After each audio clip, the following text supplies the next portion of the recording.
he'd be stranded out there. Maybe this time for good.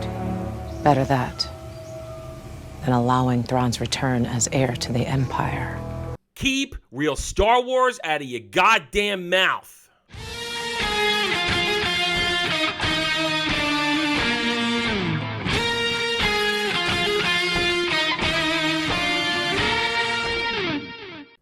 Howdy y'all, I am Adam the Renaissance Nerd, and welcome back to my review of Ahsoka. Here we are, halfway through the season, episode 4, Fallen Jedi, and what can I say? I could say a lot. All flash, no bang. All jangly keys, no substance, no soul, which is what you get from a Dave Filoni show, and this episode written by Dave Filoni. It's got all his hallmarks.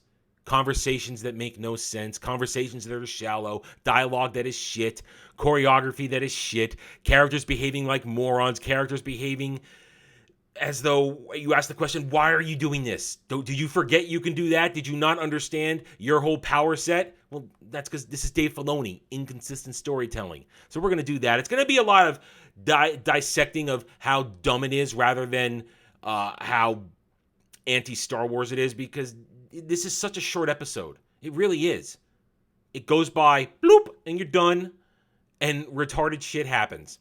And speaking of retarded shit, we get to make fun of the stands in this one. Yes, that's right, stands, you're retards. If you're watching this, go cry in your corner. I'm about to really roast your stupidity that you've been displaying for months. From the previews to your little theories, this episode was a gift to crushing the stands, who are going as so far as to now say, the world between worlds, it's not time travel. Yeah, they're going that far. They're coping that hard. We're going to break it all down. We're going to make fun of them. And of course, as usual, we're going to tell you how bad Disney Star Wars is, because all they can rely on are cameos, nostalgia, and giant heaping plates of member berries. You probably already heard the spoilers, but I'll leave it till we get to the end of the review.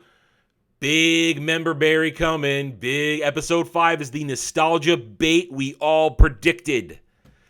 That's enough build up. Let's go.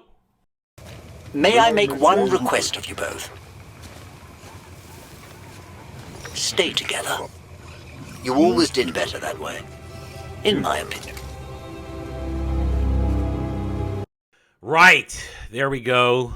We're right where we left off last time. Ahsoka's dumbass ship is basically broken, needs repairs. They make it very clear, we need to fix the communications array so that we can talk to Girl Boss General Hera. That's what we have to do. That's what David Tennant is doing. Sabine makes sure we knows that, so we can then go outside and have a conversation with Ahsoka about sacrificing what you love for the greater good. Now, it's within this conversation that is the only time in this episode where I really got angry. And you saw it with my opening clip. They go through this whole conversation. Again, this is Dave Filoni on display. This is Dave Filoni. And this entire episode really is Dave Filoni Star Wars. There's no real Star Wars in this. It's really Dave Filoni focusing on his crap, because he wrote this episode. He wrote it. They take a long time to try and make us feel as though we should care about Ezra Tryhard Jedi Bridger. We're supposed to care about him. We have to, because he's Dave Filoni's character and Sabine is in love with him or whatever. Ahsoka's trying to get it across Sabine. You're going to have to sacrifice Ezra, likely, in order to stop Thrawn, because we have to destroy the map. We cannot let them go. Sabine seems to accept it. And during it, Ahsoka throws in the line that I showed you in the opening clip. We cannot allow Thrawn to return, the true heir to the Empire. That is not done out of respect. That is done as a middle finger to real Star Wars and real Star Wars fans. Stans are going to go, look, see, it's crediting Star Wars and Thrawn origin. No, it's disrespect. Because this Thrawn isn't remotely like the real Thrawn. He isn't even a shadow of the real Thrawn that brought the New Republic to its knees and only died because of his own hubris. Nobody beat him. He beat himself because he ignored an important factor. Well, Leia, maybe you could say Leia technically beat him, but you know what I mean. Nobody was going to stop him. He was going to win. He was going to win. This Thrawn got stopped by space whales and a try-hard Jedi. This is carrying over that retarded concept that they started in Rebels. You have to sacrifice things to win, to have victory. No, you don't always have to do that. But that's a Dave Filoni theme because that's the only theme he can write with. He's not that creative. Doesn't have the ability to go outside the little box he lives in. Well, we seem to believe that Sabine comes to an understanding with Ahsoka, and they go inside and they get ready. Then we go check in quickly with Night Sister Girl Boss and Ray Stevenson, who tell us basically we're going to start up the map. We need to program it. We need time. And now we have to stall Ahsoka and Sabine from getting there. We're going to send troops and droids because a droid spotted a David Tennant droid working on the ship. Here comes Tweedledee and Tweedle Emo. We're gonna go stall them. I love it. It's gonna be fun. It's gonna be fun. I promise. When Tweedle Emo and Tweedle Nobody go up and fight Ahsoka and Sabine, it's a lot of fun for us. Stans, they probably had fun because they see what they want to see. But reality, we're gonna have fun because I'm gonna show you the truth. I'm gonna point out why it's also wrong and stupid and why the Stans are morons. We come back to the ship. David Tennant droid. Inside first, you've got Sabine and Ahsoka having another CW conversation, basically a redux of what they just talked about. But we're only in there so we can see Sabine gearing up. And so she's a little bit nervous about what's about to happen. And you have to be ready. You have to be ready to do all this stuff. Redux version, retarded. Outside, David Tennant droid is fixing the ship when one of the HK droids attacks him, and we get a really retarded droid fight. Seriously, you could see this still there. It's Rock'em Sock'em robots. It's it's Kung Fu Rock'em Sock'em robots, and it's retarded. It's just retarded and stupid. But this is Dave Filoni, everybody. Let him cook. He doesn't miss. He's always on fire. Shooting fire out of his ass into his pants. That's what. Their fight causes some other dudes show up with blasters. They shoot. It causes a power outage in the ship, which alerts Sabine and Ahsoka to it. Hey, Ahsoka, how about sensing there's danger? Your force danger sense should have been triggered 5 minutes ago because there's not just a droid outside. There are, I guess, sentient life forms. We don't know what they are under their mask, but there are sentient life forms there. Ahsoka's danger sense should have triggered, but this is Dave Filoni. He doesn't get how the Force works. He needs to give us a droid fight to alert them. Yeah. Sabine and Ahsoka go outside, and this whole thing is just a very sloppy, mid-choreographed fight, all to show us that Sabine's Mandalorian armor is Beskar. Remember, Beskar, one of the rarest metals in the galaxy that only specific Mandalorians, even in lore, have the knowledge to forge. But Sabine has a full set of Beskar armor because you watch those blaster bolts ricochet, and later on she'll deflect the lightsaber with her gauntlet. Remember that. So Sabine's got Beskar. Also, we know Sabine has Beskar armor, you guys. She's awesome. Sloppy, stupid fight. It ends, and David Tennant droid, as they go off, I showed you my transition clip telling them, guys, work together. You're better together. Come on, guys. Okay, let's go. It's bad music. Now, let's check in with girl boss Hera, shall we? You know, you're risking an awful lot by doing this. Well, you know how it is. Once a rebel, always a rebel. On your signal, Phoenix leader. Seriously, could that be any more cringe? We'll get to that in a minute, because now we're still at the fleet that's in orbit around Coruscant. Girl boss Hera, she can't handle that drama mama Mon Mothma and her diverse band of Asian senators told her that she has to stand down. Now, let's forget the fact that in reality, as a general, Hera wouldn't actually have command over a fleet. That's a captain or an admiral would have command over that. She's a general. She's in charge of ground forces. But Dave Filoni doesn't understand Star Wars. All he knows is that Jedi were called generals in the Clone Wars, which means they had command over fleets. That's how he understands it. You don't understand how the real Space Navy would work. Moving on. General Girlboss Hera is going to go off on her own. She's going to go off. She's going to go help Sabine, and she's going to go help Ahsoka. And her witless male aide tries to stop her. Nope, I'm going to do it. But you're expected at this meeting. Why? We don't know, because Hera's really not that important. She's just a general. There are hundreds of generals. You would be at a meeting this would be a meeting for admirals and captains, not a general. Whatever. Again, I'm getting sidetracked. She just basically tells him, we're going to forget it. Make up to me. Meanwhile, as she's leaving, here comes her little abomination of a child and the tryhard R2 roll up. She's apparently taking her child with her into a dangerous situation instead of leaving him safe and sound with the fleet. Because that fleet's not going anywhere. It's staying in orbit around Coruscant. I'm going to take my child who is the only remaining piece of my retarded fake Jedi husband left. I'm going to take him into battle with me. Nope. All right, fine, whatever. Do you understand the retardation of Dave Filoni and these characters? If she loves her child so much, you don't take him into battle. He is a child. Leave him with tryhard R2 caretaker and go on your merry way to be girl boss. You don't take your kid with you. That is the dumbest thing in the world. But he's going with her. They get outside. You get a shot of the ghost. Oh, look, it's the ghost. Yay, we see the ghost. Oh, my God, it's like Rebels really come to life. Ooh. Here comes the ghost, and here comes some X-Wings. 5 X-Wings come up. And oh, look, it's bearded old Asian dude that Dave Filoni likes to reuse in all his shows to connect them together. He's the connective glue to all these shows. Some fat old Asian fighter jockey. Yes, we get him. I don't even know his goddamn name. I don't care about his name because he's pointless and he's cringe. He's all cringe. Has a nice conversation with Hera. You sure you want to do this?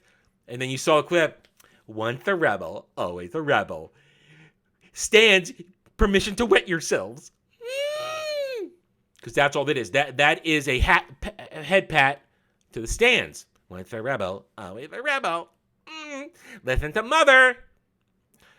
Then they have to make you. They have to show little retard Jason Sandoa pulling the hyperspace lever so they can all jump together. Seriously, could you be any more cringe with this bullshit? But the greatest cringe is yet to come, because now we have some of the fastest lightsaber duels we've ever seen.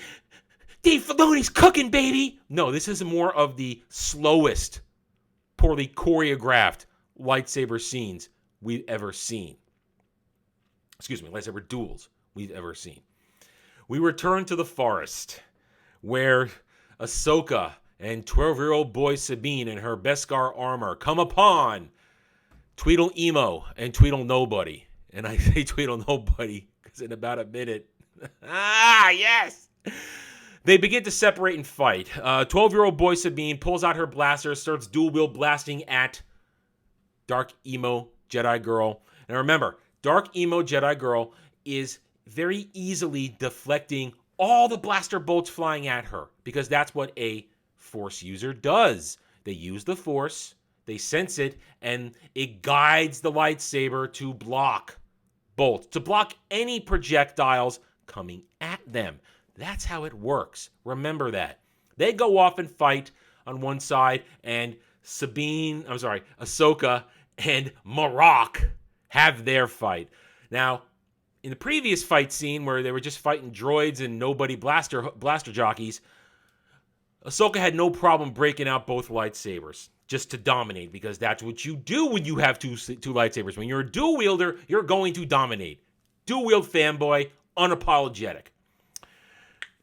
No, Ahsoka's going to go one-handed against this guy who breaks out his very weak, stupid, silly little Inquisitor dual wield, which makes no goddamn sense how it works. So Marok and Ahsoka square off. It's very tame, very slow, because Rosario Dawson and whoever's under the mask of Marok aren't very good at what they do. So we'll go through their fight, and then I'll go over to Sabine and Bangs, dark emo Jedi girl. Go over there. Sabine and Marok face off. Very slow, very boring, until they line up to have a samurai showdown. Because remember, Dave Filoni wants you all to remember that Jedi are like samurai for some goddamn reason. He starts making the blade do the helicopter spinny thing, and Dave Filoni's a coward. He didn't do it. We did not see helicopter flying Inquisitor bitch. You coward. You wrote this. You coward. You could have done it. They line up. Ahsoka goes through several... Ahsoka basically, this is also trying to show us that, look how many stances Ahsoka knows. She's a master. You have to respect the queen. They line up. They dash at each other. He's spinning the thing in front of him. She somehow gets a shot in between, leaves a gash across his chest. Now, meanwhile, Sabine and Bangs, dark emo Jedi girl. So many. I try to get it right. I do the best with my own little silliness. Bangs, dark emo Jedi girl. They have their fight. Eventually, Bangs, dark emo Jedi girl disarms Sabine's blasters, gets her helmet knocked off for some retarded reason. Sabine, as I said, blocks the lightsaber with her gauntlet, therefore reminding us that she's in full Beskar, and then breaks out her own lightsaber and has a duel. And it's more like we're swinging light sticks to hit each other again. Choreography is garbage, but suddenly, again, here's more inconsistencies. Suddenly, Sabine, after just one day of blinder training with Ahsoka, oh man, she is going toe-to-toe with Bangs, emo dark Jedi girl. She is going toe-to-toe. She's holding her own. No problem. None at all. We now jump back to the moment where Ahsoka has slashed Marok across the chest. Suddenly, there's a giant burst of green gas from Marok. Why? I don't know. Looked like he was a flesh and bone creature, but the gas bursts out. He lets out a groan, and he falls to the ground dead. Let that sink in. Marok is dead, and his helmet stayed on the whole time. For weeks, the stands have been wetting themselves over who's Marok? Is it a clone Ezra? Is it Starkiller? Is it maybe a clone of Starkiller? Is it Luke Skywalker? Is it somebody else? Is it this? Is it this? They saw one little credit that Sam Witwer was in there somewhere, and suddenly they ought to say he was Starkiller under that mask. So far, Marok is nobody. Now, I'm not saying he might not come back. He might reappear. He might not be dead because we know how lightsaber runes work in Disney Star Wars. He might be alive. But at the moment, Marok is a nobody. He's a nobody. And the stands spent weeks jerking themselves off trying to figure out who he was with all their theories. Mystery box. Guess who? That's Dave Filoni writing style. Guess he hung out with Jar Jar at one point. There you go. Marok's nobody. Just like a lot of us said he was going to be.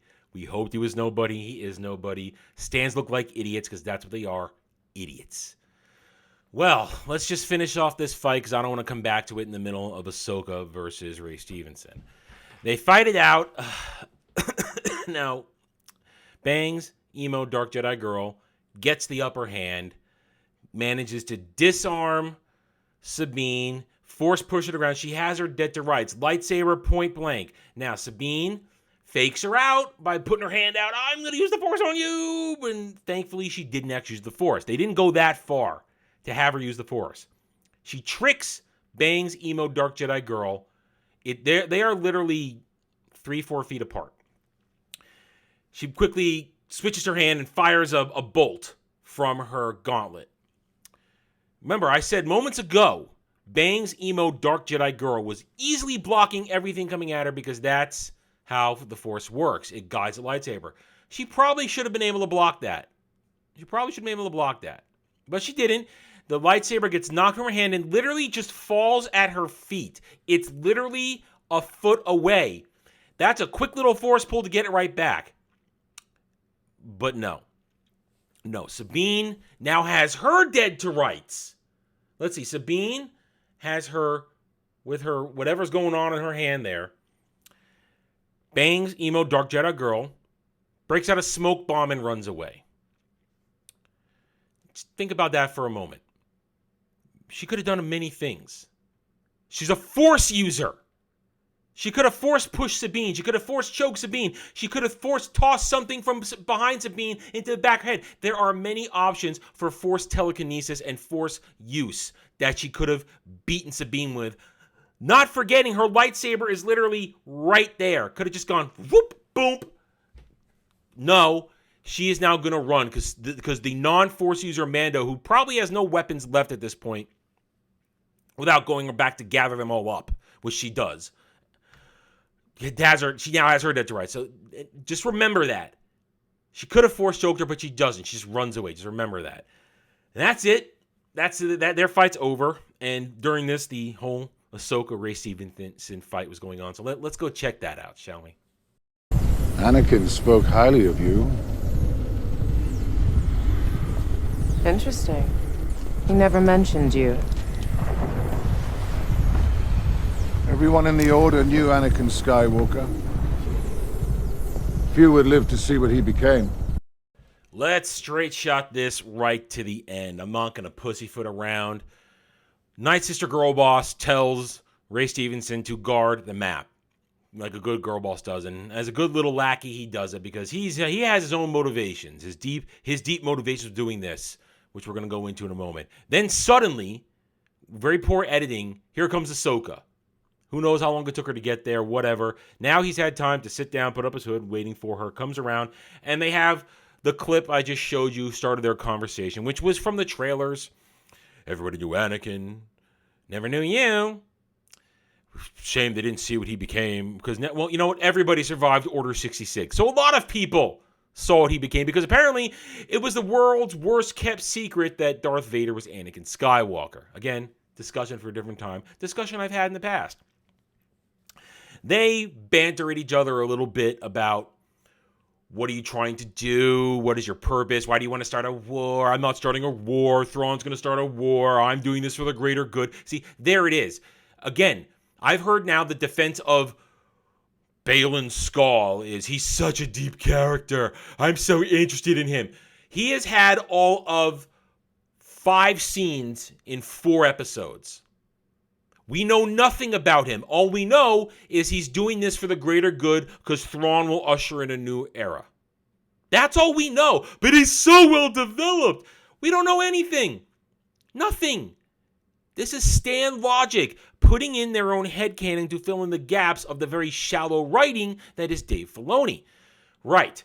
They begin their fight. Their very poorly choreographed, let's smash sticks together fight because Ray Stevenson, may he rest in peace, was old, didn't move very well. Rosario Dawson, not in good shape, doesn't move very well. They swing their sticks around. Now, remember I mentioned earlier, back when they fought off the droids and the guys at the ship, Ahsoka went dual wield because that's her trick. That's her leverage in battle. She's been trained to dual wield lightsabers. She didn't do it against Marok because we have to show off how many stances she knows. And now against an older, wiser, probably more powerful opponent in Ray Stevenson, she's going to go single saber again. Why? Did you forget you have a second lightsaber? That, again, that is your advantage. You're a dual wielder. Use it. Nope. Sorry, I'm going to go single blade against a physically stronger, larger, more experienced opponent. I'm not going to use the one advantage I have that I am ready to go into a stance that is not one that you can go into to counter it. Dave Filoni, everybody, let him cook. He doesn't miss. Retard. They fight. Eventually, Ahsoka gets a momentary opening, manages to... they force push each other a little bit, knocks him down. She goes for the map. The map apparently... and this is brand new because we didn't see this before when people have been manipulating the golden Pokeball of map greatness from its device. Apparently, while it's working and sending in the calculations for the hyperspace jump to the giant space donut, apparently it's super hot. So Ahsoka grabs it, pulls it out of there and burns her hand and tosses it away. Now, here's a fun moment that I love. I was waiting for where the origin of her singed fingertips was going to come from. They resume the fight. And we'll get back to that in a second. They resume the fight because she's only got one hand, which would have been more, would have felt more powerful that she suddenly can't use her other hand. If she'd been dual wielding the whole time, suddenly then she'd be at a disadvantage because she can't use her most powerful attacks. But no, now her hand is injured. Ray Stevenson gets the upper hand. Out of nowhere, then here comes Bang's emo Dark Jedi girl. And for a moment, Ahsoka thinks Sabine is gone. And wow, Rosario Dawson had managed to get some emotion on her face as Ahsoka. I'm shocked. I'm appalled that she acted here for half a second. And she's weakening her stance. And then she draws on anger. She goes dark side a little bit. She powers through Ray Stevenson. Manages to, because he tells Bang's emo Dark Jedi girl to go get the map. Ahsoka tosses her aside. They continue fighting. Here's where I love this. Now, during the trailer pants wedding by the stands, I got blocked by a couple of stands when I started mocking them. They were going, "Oh my God, she's force blocking his lightsaber with her hand. Is that why her fingers are singed? She's such a badass queen." And I said, why that back then I said, she probably just has smudges on her hand that you forgot to clean off or something. And I got blocked for that. I love it. It's so easy. No, so apparently the smudges on her hand were just from grabbing the really hot golden Pokeball of map greatness. That was it. Another bit of Stan stupidity just blown out of the water because they want to project and elevate her to be such the giant badass that she's blocking that lightsaber and causing her fingers to burn. Oh my God, Ahsoka's the greatest ever. No, she stupidly burned her hand. Right. Ray Stevenson gets the advantage, pushes her all the way to the edge of the cliff over the ocean, and then Sabine shows up. She threatens to shoot it and destroy it. Ray Stevenson says, "No, you're not going to do that. You're not going to do it because your master wouldn't do it, and therefore you're like her. You're not going to do it. You're weak. You need to understand what's going on here." She doesn't do it. Ahsoka tries to get out of there. Ray Stevenson bats her aside and knocks her over the edge, and Ahsoka just rolls over the edge. We hear no splash. We see nothing. Ahsoka just rolls over the edge and vanishes. We'll get back to that. Almost there. So now Sabine's upset that Ahsoka's apparently dead, so she threatens to blow up the golden Pokeball of great mapness. Ray Stevenson talks her out of it, gives his whole greater good speech again. You'll never see Ezra again. Blah, blah, blah, blah, blah. More boring dialogue from Dave Filoni and Disney Star Wars. And guess what? Ray Stevenson flips Sabine. Sabine betrays Ahsoka, betrays the Republic because she wants to see the try-hard Jedi again. She gives him the map. And after she gives him that, because he says, "If you give it to me, I promise I will not harm you, and you'll get to see Ezra again. I'm a man of my word." And he apparently is a man of his word, because he's not a Sith. He's not a Sith. He's just a dark Jedi. Now, as he goes to put the Pokeball map of greatness back on the pedestal to turn back on again, suddenly Sabine's getting force choked from behind. That's right. Bang's emo Dark Jedi girl has woken up and is force choking her. Why didn't you do that in the forest? Because Sabine had to be here now to betray Ahsoka and the New Republic and give in to her feelings for Ezra. The story needed Sabine to be alive, so that's why back in the forest, Bang's emo Dark Jedi girl completely forgot that she can use the Force to force choke or throw her around or whatever. Completely forgot, but now she can do it. Dave Filoni, everybody. He can't miss. Let him cook. He's the greatest. Oh!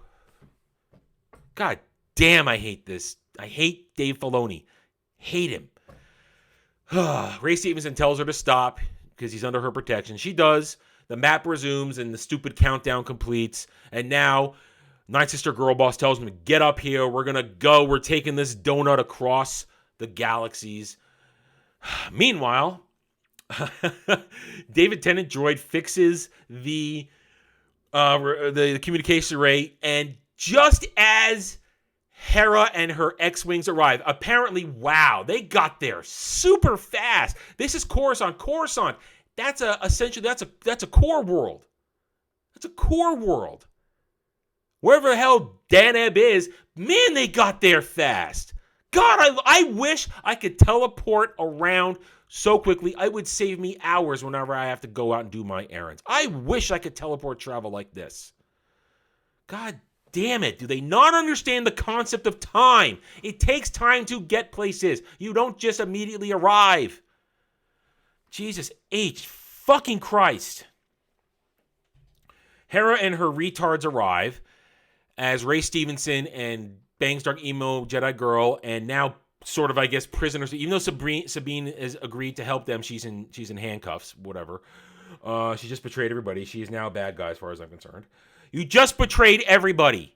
You're allowing Thrawn to come back. Well, of course they have to let this back, because how else is Thrawn going to get there if the map is destroyed? Oh, I forgot to tell you. Ray Stevenson destroyed the map before they left. He destroyed it. It's gone. It's gone. The MacGuffin is gone. So now they power up the hyperdrive, and they're hearing, I'm getting readings from this thing. So let's get this straight. You see this thing powering up to go to hyperspace. Hera has been told exactly what this thing is. She knows. Yet, boom. They are flying right towards it. They don't open fire. S-foil's in attack position. You got to use the lingo so everybody remembers it's Star Wars. They don't do anything. And guess what Night Sister Girl Boss does? She does the Holdo maneuver.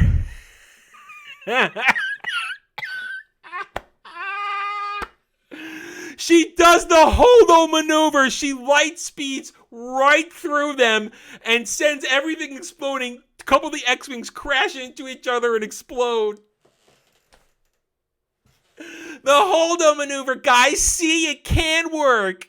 But I thought it was a 1 in a million thing. No, the Holdo maneuver. It's even though I know it's not exactly the Holdo maneuver, but it's still essentially the Holdo maneuver. Dave Filoni, you're a hack. You're a hack. You're a hack copying off another hack. Hera has no problem. Oh yeah, I forgot. Little abomination gets to say the line. I have a bad feeling about this. Now, are you ready for your member berries? Are you ready for everything that we knew was going to happen by episode 5? Ahsoka wakes up, apparently falling over the cliff will send you to the world between worlds. Apparently it'll send you to the retarded world between worlds.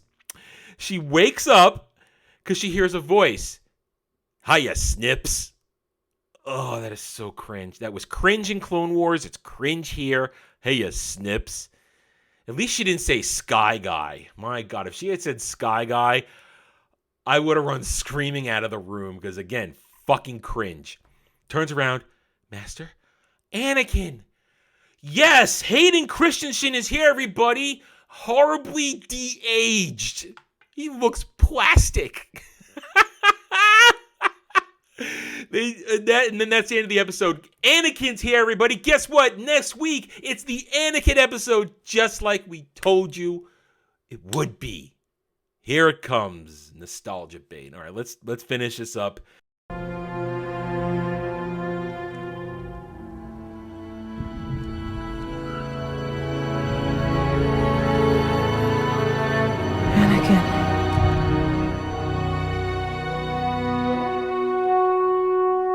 Now, of course, Anakin Skywalker, Hayden Christensen, that's going to get this a bump. People are going to tune in just to see that clip. And next week, you're an idiot if you don't think there's going to be a spike in viewership next week because people are going to be curious.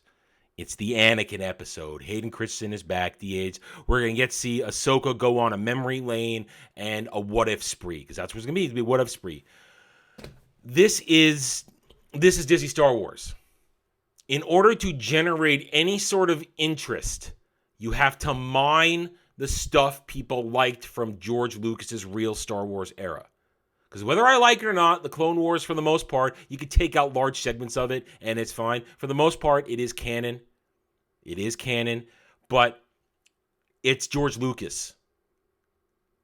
It's George Lucas. Dave Filoni, yes, he was there, and he slipped things by, but it was still George Lucas.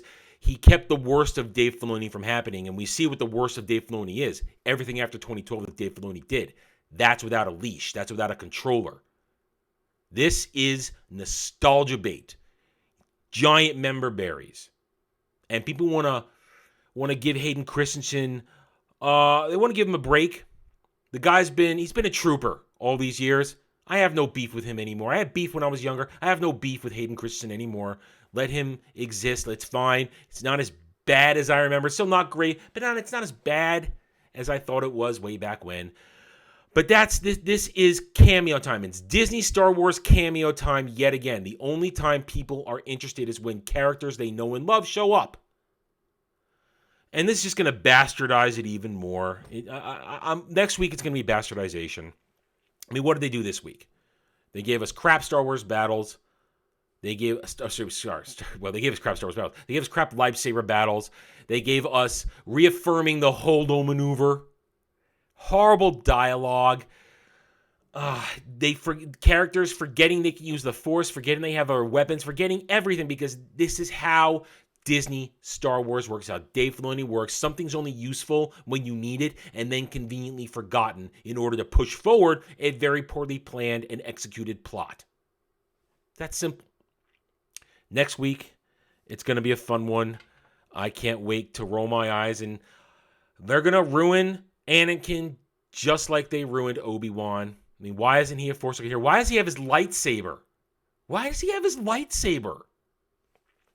We'll save that for next week. There'll be a lot to chew on probably.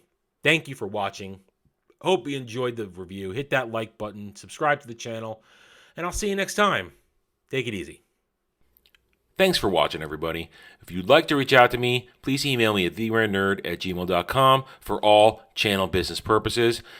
I am on Twitter now, mostly for promotion and sharing of videos, maybe a little shit stirring here and there, who knows, @theranernerd. You can also find me at the Geeks and Gamers forums under @ROAS, and you can see me on Rumble and Odyssey under the Renaissance Nerd. Thanks again for watching. Take it easy.